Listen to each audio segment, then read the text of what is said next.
ଏକାଦଶ ଅଧ୍ୟାୟର ପ୍ରଥମ ଭାଗ।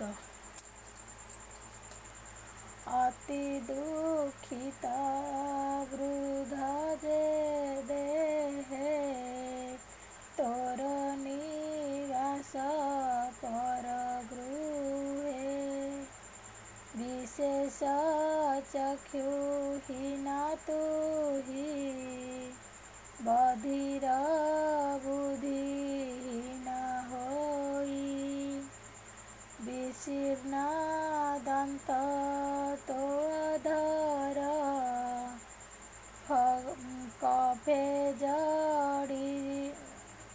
କଫେ ଜଡ଼ିତ କଣ୍ଠସ୍ୱର, ଅନ୍ତରେ ଅଗ୍ନିମନ୍ଦ ହୋଇ, ଅନ୍ନଭୋଜନ ନଭିଜଇ, ପ୍ରାଣୀ ଜୀବିତ ଆଶା ଯେତେ, କେତାକୁ କରିବ ଆୟତେ। ଯେଉଁ ଭୀମର ଗଦାଘାତେ, ସମରେ ମଲେ ତୋର ସୁତେ, ତାର ବର୍ଜିତ ପିଣ୍ଡେ ଆଶା, ଶ୍ୱାନର ପ୍ରାୟେ ତୋ ଭରସା। କୁମନ୍ତି ଜନ ସଙ୍ଗେ ଭାଳି, ତୋର କୁମରେ କଲେ ଗଳି, ପାଣ୍ଡୁର ପଞ୍ଚପୁତ୍ର ମାରି, ଭୁଞ୍ଜିବେ ବୋଲି ରାଜଶିରୀ। ଦୁଷ୍ଟଙ୍କ ସଙ୍ଗେ ବିଚାରିଲେ, ଭୀମକୁ ବିଷ ଲଡୁ ଦେଲେ, ସେ ଭୀମ କେବେ ନ ମଲା, ତାହାଙ୍କୁ ଗୋବିନ୍ଦ ରଖିଲା। ଯତୁର ଘରେ ଅଗ୍ନି ଦେଲେ, ସେବେଳେ ପାଣ୍ଡବେ ନ ମଲେ, ପୁଣି କପଟ ପଶା କରି, ଧନ ସମ୍ପଦ ରାଜ୍ୟ ହରି, ଦ୍ରୌପଦୀ କେଶ ଧରି ବଳେ, ବିବସ୍ତ୍ର କଲେ ସଭା ତଳେ। ଏ ଆଦି ଯେତେ କର୍ମ କଲେ, ତୁ ତାହା ଜାଣିଅଛୁ ଭଲେ, ସେ କି ତାହାଙ୍କ ଚିତ୍ତୁ ଜୀବ, ମନୁଷ୍ୟ ଜନ୍ମର ସ୍ୱଭାବ। ତାହାଙ୍କ ଦୈତ୍ୟ ଅନ୍ନ ଖାଉ, ସେବକ ପ୍ରାୟ ଗୃହେ ଥାଉ, ତୋର ବୟସ ଆଉ ନାହିଁ, ଅତି ପୀଡ଼ିତ ବୃଦ୍ଧ ଦେହି, ଦିନକୁ ଦିନ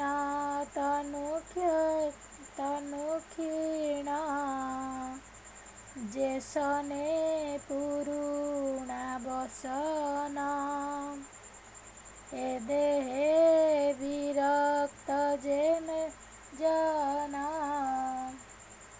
ସେ ପ୍ରାଣୀ ବିମୁକ୍ତ ବନ୍ଧନ। ଅତ୍ୟନ୍ତ ନର କଳେବର, ଭିତରେ କିଛି ନାହିଁ ସାର, ଏହା ବିଚାରି ଯୋଗ ବଳେ, ହରିଭକତ ସଙ୍ଗ ମେଳେ ନିର୍ବେଦ ହୋଇ ଚଳେ ବନ ସେ ପ୍ରାଣୀ ପୁରୁଷ ଉତ୍ତମ ତୁ ବୁଦ୍ଧ ଜନକ ଉତ୍ତମ ଏବେ ତୁ ଛାଡ଼ ମତି ଭ୍ରମ ଉତ୍ତର ପଥେ ଚଳ ବେଗେ ପତ୍ନୀ ସମେତେ ମୋର ସଙ୍ଗେ ମୁହିଁ ଉଦାସୀ ପଣେ ବନେ ସେ ବିବି ତୋତେ ଅନୁକ୍ଷଣେ ଦେଖ ଏ କାଳ ଭୟଙ୍କର ତତ୍ତ୍ୱ ହରିବ ପ୍ରାଣୀଙ୍କର ଏମନ୍ତ ବିଦୁରର ବାଣୀ ସେ ଅନ୍ଧ ବୃତଷ୍ଟା ରାଷ୍ଟ୍ର ଶୁଣି ତକ୍ଷଣେ ମୋହ ଜଡ଼ ଛାଡ଼ି ବନ ଗମନେ ଚିତ୍ତ ବଢ଼ି ବିଷ୍ଣୁର ମାୟା କରି ଦୂର ବନରୁ ହୋଇଲା ବାହାର ପତିର ବନବାସ କଥା ଶୁଣି ସାନନ୍ଦେ ପତିବ୍ରତା ବିଦୁର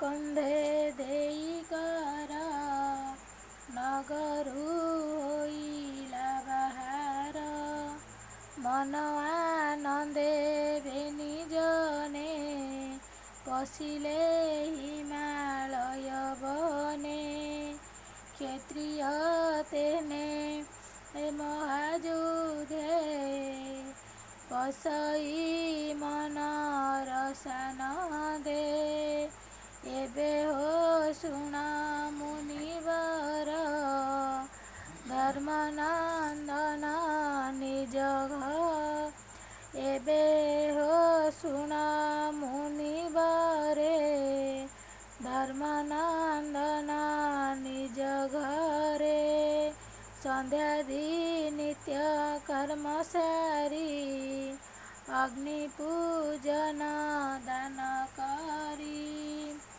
ଗୁରୁ ବନ୍ଦନ ପୂଜାର୍ଥେ ଗୃହେ ପଶିଲେ କୃତକୃତ୍ୟେ ଗୁରୁ ଭୁବନେ ଯାଇ ମିଳି ହସ୍ତରେ ଘେନି ଅର୍ଘ୍ୟସ୍ଥାଳି ତକ୍ଷଣେ ଦେଖି ଶୂନ୍ୟ ଘର କାତର ମନେ ନୃପବର ପୁଛିଲେ ସଞ୍ଜୟକୁ ଚାହିଁ ମୋ ଗୁରୁ ଜନେ ଗଲେ କାହିଁ କେହି ଯେ ନ ଶୁଣେ ବଚନ ଭୟେ ଚାହାନ୍ତି ଛନ୍ନ ଛନ୍ନ ପୁଣି ବୋଲନ୍ତି ଜନେ ଚାହିଁ ତାତ ଜନନୀ ଗଲେ କାହିଁ ବିଦୁର ନାହିଁ ମୋର ପାଶେ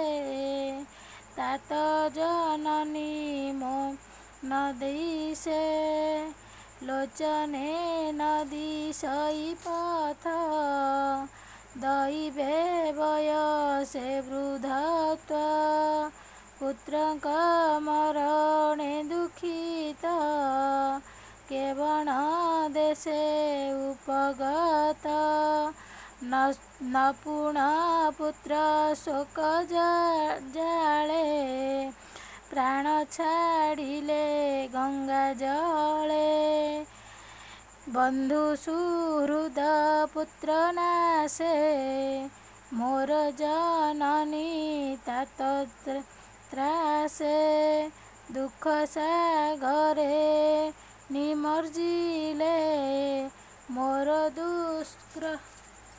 ମୋର ଦୁଷ୍କୃତ କର୍ମ ଫଳେ। ସୁତବାଚ ଧର୍ମନନ୍ଦନ ବାକ୍ୟ ଶୁଣି ସାରଥି ନ କହିଲେ ବାଣୀ। ନ ଦେଖି ଧୃତରାଷ୍ଟ୍ର ପାଶେ ଅତି ପୀଡ଼ିତ ସ୍ନେହ ବଶେ। ବିରହ ଦୁଃଖରେ ବିକଳ ନୟନୁ ବହେ ଅଶ୍ରୁ ଜଳ। ଶୁଣି ସେ ମନେ ଧୈର୍ଯ୍ୟ ଧରି ହସ୍ତେ ପୋଛିଲା ନେତୃବାରି। ଧୃତରାଷ୍ଟ୍ରର ଗୃହତ୍ୟାଗ କହଇ ଯୁଧିଷ୍ଠିର ଆଗ। ଓମ୍ ନମୋ ଭଗବତେ ବାସୁଦେବାୟ। ଓମ୍ ନମୋ ଭଗବତେ ବାସୁଦେବାୟ। ଓମ୍ ନମୋ ଭଗବତେ ବାସୁଦେବାୟ। ଜୟ ଜଗନ୍ନାଥ ପ୍ରଭୁ। ନୟନ ପତେ ଗାମି ଭବତୁ ମେ। ଆଉ ଏକ ଅଧ୍ୟାୟରେ ରହୁଛି। ଜୟ ଜଗନ୍ନାଥ।